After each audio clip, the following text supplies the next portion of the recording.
What's going on, guys? This is PG here, and we're gonna go ahead and start on the Dark Souls 2 DLC2. Um, this of course is going to be the one that takes place in the revamped Iron Keep. So hopefully it will be relatively easy, seeing how I've already been through it once. That being said, we need to warp over to the last bonfire in the Iron Keep that we have.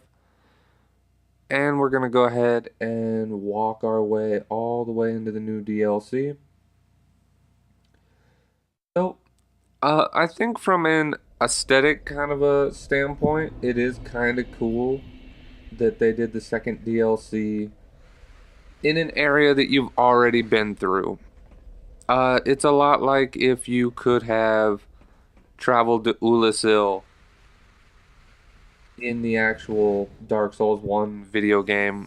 If that had been a location you could have just went through, and then the DLC had been a really nice cleaned up version that you hadn't seen before. So that's kind of what they did here. You see the Iron Keep, you see it's all fucked up, lava everywhere and shit like that. And you read the lore. The lore tells you that, it was an iron keep, it was super fucking heavy, and then eventually it fell into the lava. Well, now we get to see it before it got all shitty and before it fell into lava and everything like that. And I think that's actually really cool. And seeing how they already have a base design for it, it actually kind of makes it easier on them when it comes down to, hey, what should we have? Hey, what should go here? And all that kind of shit.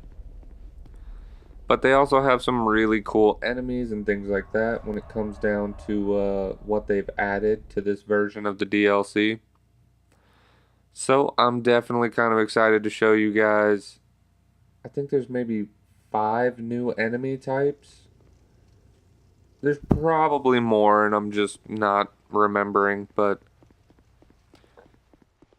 anyway, here we go. Pointless little rooms over there. And more pointlessness over here.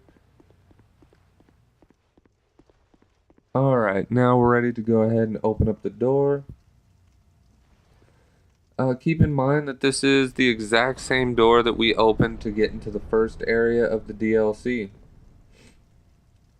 So, that being said, obviously I think that's a reoccurring theme that they're trying to do. All of the DLC areas will have that cool little door. I think the third DLC is supposed to be the Shrine of Winter, I think. That's where it's supposed to happen. I really don't remember. But anyway, more importantly, here we go. Here's your first little view of what looks a lot like fucking Hogwarts. And we're going to go ahead and jump right into it. Now, this first little area is free of enemies, which I think is a little anticlimactic. I think it'd be kind of cool if after you steal this little smelter wedge shit, if those soldiers had come back to life. It's also kind of interesting that there are soldiers there, Dranlake soldiers just chilling at the main gate. It really does, give you a little insight to the fact that Vendrick was trying to get the crown from this place and that his soldiers stood no chance when it came to getting them. So anyway, our first obstacle is going to come right up here. And I completely forgot that the little statue guy, whatever the fuck this is called, I totally forgot that they spray fire, so we definitely ate some fire right there. That's totally fine. Alright, there we go.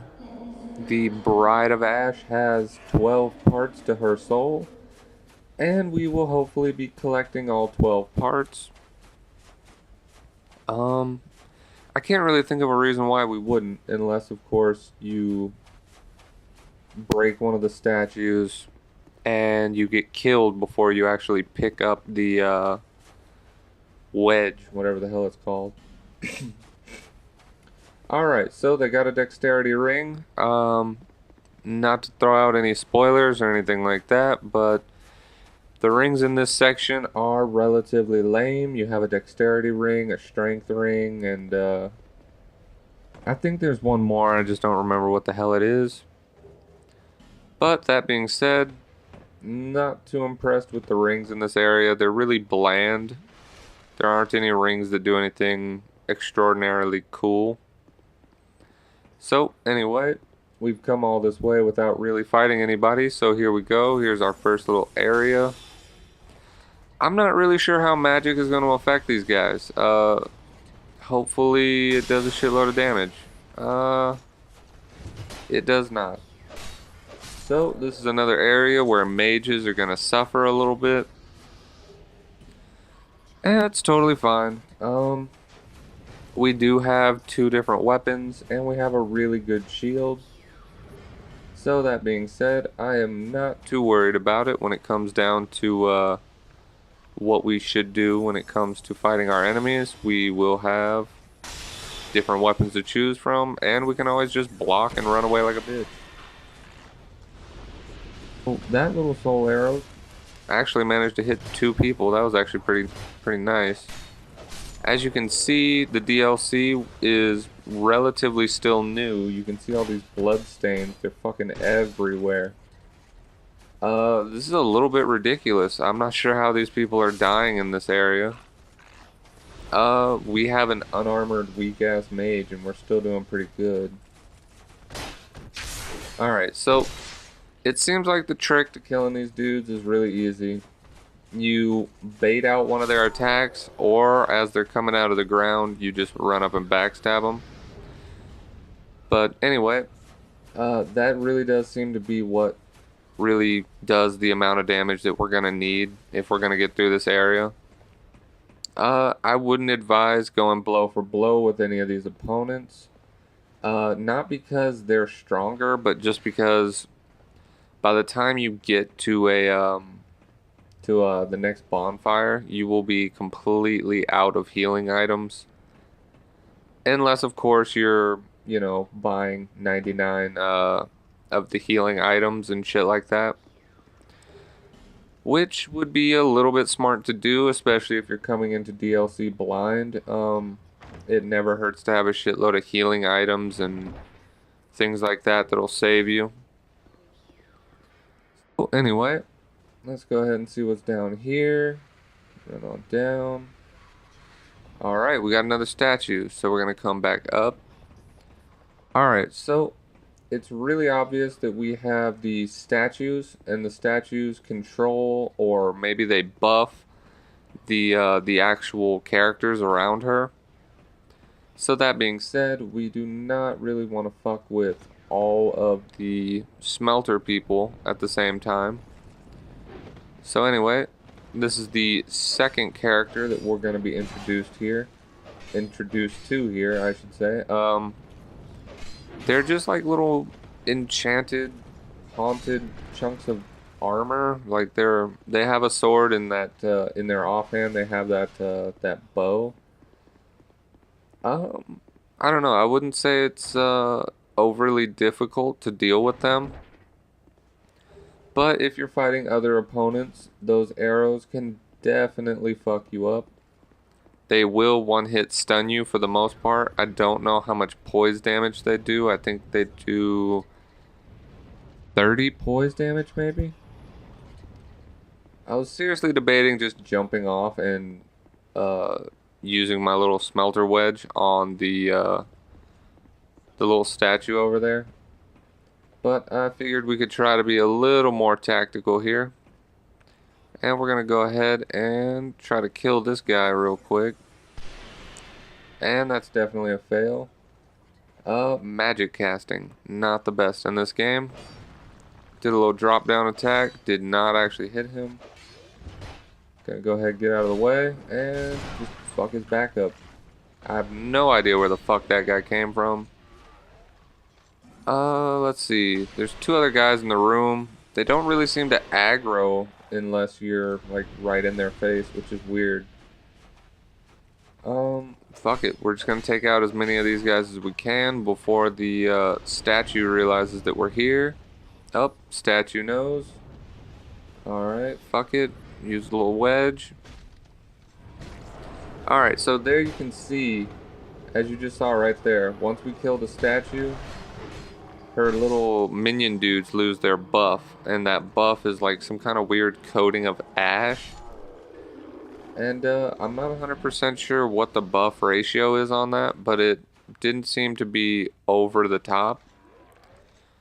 But that being said, we definitely don't want to fuck with these guys anyway. We're gonna go ahead, use our great soul, or our soul greatsword through the wall right there. Keep in mind, if you do have a mage type, soul greatsword is amazing in PvP and of course in PvE when it comes to being able to go through and around walls like that. It really does allow you to surprise your opponent with a really nice damaging attack. And, you know, especially in PvE when you're dealing with like 5 or 6 enemies at once, Soul Greatsword will hit all of them. So that's always good. It's not one of those spells where you cast it, it hits one guy, and then you got 4 other dudes, you know, destroying you. So here we go, moving on. That area was not terribly difficult, but it was, excuse me, it was kind of just like an introduction area for them to kind of show you, hey, this is what you have to look forward to. Alright, so it seems like the dual axe wielding type undead seemed to be the most popular in the area. I really thought he was going to fall off. That would have been really nice. And now we have a third type of ash warrior, and that's going to be the ones that have that that little halberd spear. So that's always going to be something to keep into account. You have to make sure you know all the different weapon styles that they're using. That way they don't surprise you with some weird bullshit. Alright, so we're just getting more fucking items. This place is pretty rich with items.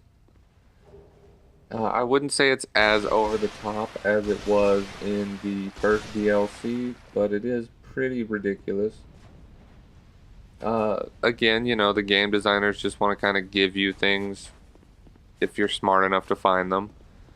I wouldn't say that this one is, like I said, I classified the first DLC as almost like fan fiction to an extent where everything that you were doing, everything that you saw was just so fucking ridiculous.